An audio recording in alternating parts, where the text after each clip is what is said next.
How did Theodore Roosevelt shape the politics of U.S. foreign policy? So the most important part of Roosevelt's legacy is he was president from 1901 to 1909 and implemented a number of policies which really kind of dramatically changed the course of U.S. foreign policy. Things like beginning the construction of a U.S.-controlled canal in Panama, things like the declaration of the Roosevelt Corollary, which kind of really changed the nature of the U.S.'s relationship with Latin America.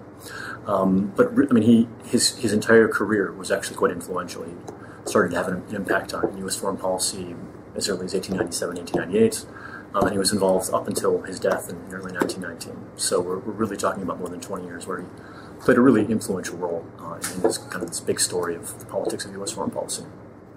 What were the keys to Roosevelt's success? So in the book that I'm publishing, I basically identify 4 keys. The first is he really had kind of a grand vision for the future of U.S. foreign policy, which he was able to convey to the public in a way that the public could understand and could embrace. He had a significant amount of political skill, which enabled him in a system like the U.S., which is very complicated with lots of different veto points. He was very skilled at negating potential opposition, persuading people to be able to implement his agenda.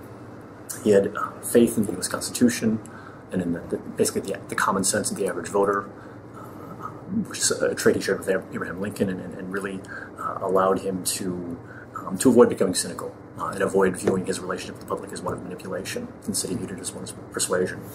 And finally, he placed a lot of emphasis on the notion of political leadership.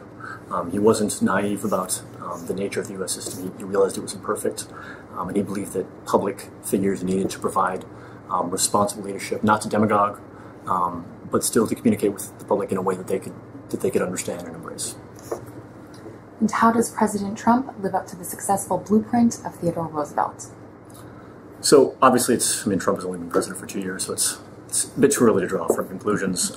But basically, argue that Trump definitely has a vision for foreign policy. He has some degree of political skill, as I think is made clear, but he really starts to fall down in this question of faith in the Constitution, faith in the U.S. system, faith in the common sense of the average voter, and I think he's really also falls short in this question of political leadership. It really hasn't shown an ability to reach out beyond his kind of core support, which is definitely less than the majority of the population.